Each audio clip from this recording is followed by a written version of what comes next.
Il y a 15 jours, je vous parlais de jeux de rôle, et notamment de la portée philosophique que pouvait revêtir la création de personnages. Personnellement, mon premier contact avec le monde fantastique du jeu de rôle, ça remonte à ma découverte sur la chaîne du Bazar du Grenier de la série Aventure. Dans cette série, on y retrouve les personnages de Fred et Seb du Grenier, de Crane et de Bob Lennon, qui vivent des aventures épiques sous la tutelle de l'incorruptible Maillard. Et ces aventures, comme dans tout bon jeu de rôle qui se respecte, sont rythmées par des lancers de dés, qui déterminent de la réussite ou de l'échec de chacune des actions.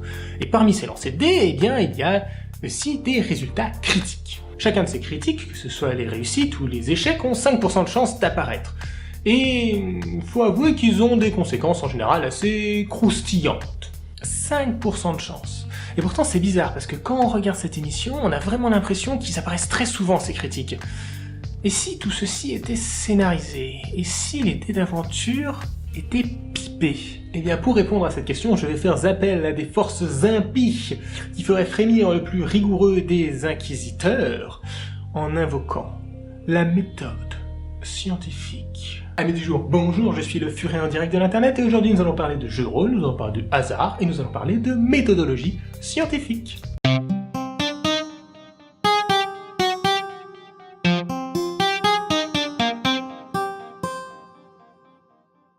Le hasard est, d'après Wikipédia, un principe déclencheur d'événements non liés à une cause.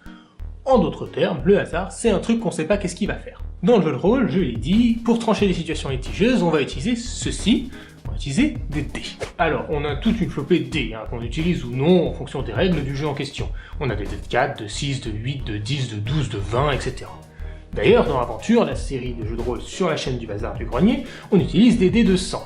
Qui sont en fait 2 dés de 10, un pour les dizaines et un pour les unités. Dans cette série, chaque personnage a 3 caractéristiques, physique, mentale, sociale, allant de 0 à 100, et correspondant à un pourcentage de chance de réussir une action liée à la caractéristique. Pour faire simple, si je veux faire une action liée à la force, et que j'ai 60 en force, alors je dois lancer un dé de 100 et obtenir un résultat inférieur ou égal à 60. Mais alors, le résultat d'un lancer de dés résulte-t-il réellement du hasard? Eh bien oui, mais non. Non, car en connaissant précisément toutes les conditions exactes du lancer, la force, l'angle du lancer, la masse du dé, la surface sur laquelle il roule, l'âge du capitaine, etc., en connaissant tous ces éléments, eh bien il est théoriquement possible de connaître le résultat qui sortira. Mais oui, car justement la connaissance de tous ces éléments, elle est très compliquée, si ce n'est impossible. C'est ainsi qu'un lancer de dés, on peut le considérer comme un système chaotique. Système chaotique. J'ai dit un système chaotique. Ah, voilà, merci.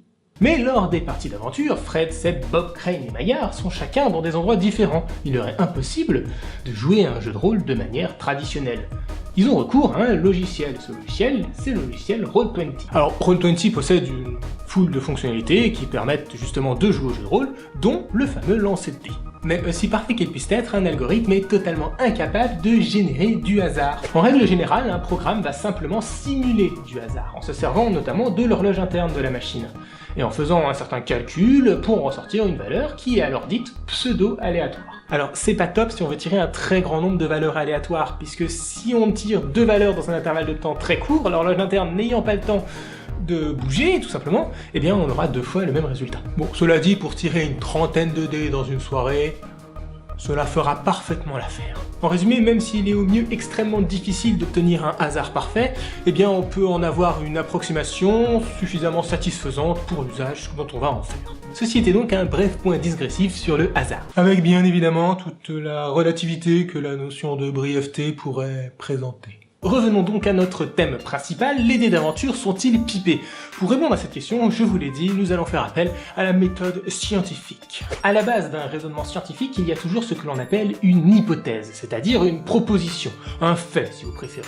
Et ce fait, on ne se positionne pas vis-à-vis du fait qu'il puisse être vrai ou faux. À toute hypothèse correspond une contre-hypothèse, qui est simplement la proposition opposée. Si mon hypothèse c'est « les dés d'aventure sont pipés », eh bien ma contre-hypothèse sera « les dés d'aventure ne sont pas pipés ». Pour vérifier, c'est-à-dire affirmer ou infirmer une hypothèse, on a 2 méthodes. On peut procéder soit par déduction, soit par induction. La déduction, c'est de partir d'une règle générale pour conclure sur des cas particuliers. Si je vous dis qu'un rectangle, c'est un quadrilatère avec 4 angles droits, eh bien peu importe le quadrilatère avec 4 angles droits que je vous montrerai, ce sera toujours un rectangle. Autre exemple, si je joue à Super Mario, je sais que le bouton A me fait sauter, donc peu importe la situation, à chaque fois que j'appuierai sur le bouton A, mon personnage sautera. Mais cette règle, le bouton A fait sauter, je la connais uniquement parce que je l'ai lu dans le manuel. Et plot twist, dans la vraie vie, eh ben on l'a pas le livre des règles. La déduction, c'est vraiment la méthode la plus puissante, hein. Une fois que le lien entre A et B est établi, il est incassable. Mais comme on connaît pas du tout les règles de base, eh ben on est obligé de partir sur des bases que l'on admet, les fameux axiomes dont je vous ai parlé dans le précédent D3RP, tout en sachant très bien que si un jour je venais à démonter un des axiomes, eh bien ce serait tout le château de cartes qui s'effondrerait. Une sorte de colosse au pied d'argile. Pour en revenir à l'exemple aventure, eh bien la déduction, ça correspondrait un peu à aller chercher dans le code source du logiciel pour vérifier que la commande qui lance des dés, elle est correctement codée. Sauf que replot twist, on l'a pas, le code source du logiciel. On va donc devoir se servir de l'induction, qui est en fait l'inverse. On va partir de l'observation de cas particuliers, de plein de cas particuliers, pour élaborer une règle. Le souci de l'induction, c'est qu'elle a besoin de beaucoup d'observations, puisqu'on n'est jamais vraiment à l'abri de n'avoir pris que des exceptions. C'est pourquoi aussi d'ailleurs, quand on travaille par induction, on ne cherche jamais à trouver une hypothèse. On doit toujours chercher à la casser. Et une hypothèse qu'on n'aurait pas réussi à casser, après 1, 2, 3, 42 expériences et observations, eh bien c'est une hypothèse qui petit à petit va s'installer comme une vérité.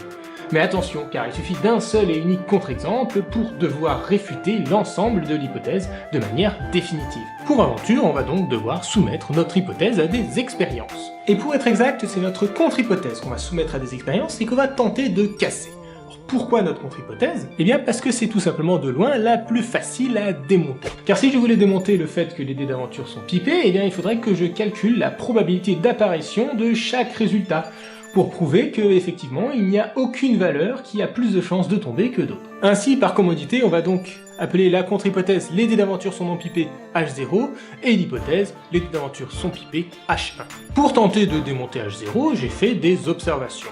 Basiquement, j'ai re-regardé la saison 1 d'aventure et j'ai noté les résultats des lancers de dés des différents personnages. J'ai ainsi obtenu ce joli tableur sur les quelques 218 lancers de la saison en fonction du joueur. La première valeur qui va nous intéresser, c'est la moyenne des lancers. Cette moyenne, on n'a qu'à la comparer à l'espérance, c'est-à-dire la moyenne théorique sur une infinité de lancers d'un dé non pipé. On procède ainsi parce que l'espérance, on la connaît en fait, et elle est égale à 50,5. Voici donc nos résultats. Fred a une moyenne de 50,76, Seb de 49,22, Crane de 51,59 et Bob de 48,13. Le tout pour une moyenne totale de 49,87. Alors, bien évidemment, c'est pas exactement 50,5, mais on tourne quand même bien autour.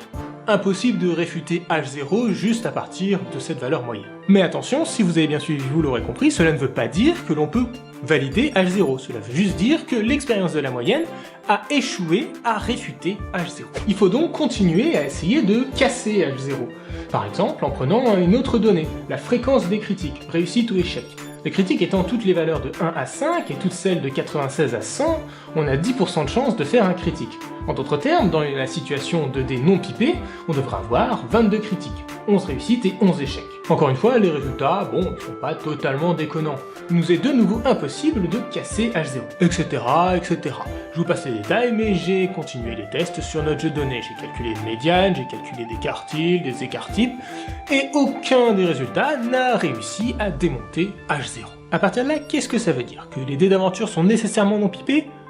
J'espère que vous avez compris que non. En revanche, étant donné le très grand nombre d'expériences ayant été incapables de démonter H0, eh bien on peut commencer à supposer cette hypothèse comme étant vraie. Mais cela se fait en gardant parfaitement à l'esprit que la moindre expérience prouvant le contraire démontrera de manière totale et irréfutable la véracité de cette hypothèse. Telle est à la fois toute la beauté et toute la cruauté de la méthode scientifique. Et voilà mes loutres, c'est la fin de ce D3RP, ce D3RP qui aura, je pense, duré un peu plus longtemps que d'habitude. D'ailleurs, vous l'aurez compris, c'est une vidéo qui a pour vocation de présenter la méthodologie scientifique, et non une vidéo qui a pour but de faire des calculs statistiques de manière totalement rigoureuse, on va dire. Concrètement, je vous ai épargné toutes ces histoires d'intervalles de confiance, de calculs comme ça. De toute façon, ça ne serait jamais rentré dans le temps imparti. Et puis c'est des choses que moi-même je ne maîtrise pas, alors j'avais pas envie de dire de bêtises, donc voilà. Le prochain épisode, donc le DERP, aura lieu non pas dans 2 semaines, mais dans 1 mois. Donc je vais réduire la fréquence de parution des épisodes qui auront lieu désormais tous les 15 des mois. Alors c'est à la fois pour des raisons personnelles et en raison du fait que ce format me prend un peu plus de temps que l'ancien et que je n'ai pas spécialement envie de réduire la qualité des vidéos pour la quantité. Voilà. Ça fait une bonne réponse officielle. Bonne explication officielle. Dans tous les cas, j'espère que cette vidéo vous aura plu, et si c'est le cas, n'hésitez pas comme d'habitude à me le faire savoir par tous les moyens que vous connaissez déjà. Et quant à moi, eh bien je vous dis donc dans un mois. D'ici là, portez-vous bien, mangez des cookies, buvez du lait. Ciao. Dans cette série, on y retrouve les personnages de Fred et Crane du grenier. Dans chaque chose, il y a un cœur qui bat. Sauf chez les méduses, les zombies et les avocats. Regarde au fond de toi, Internet. Tu verras, il y a aussi un enfant en toi.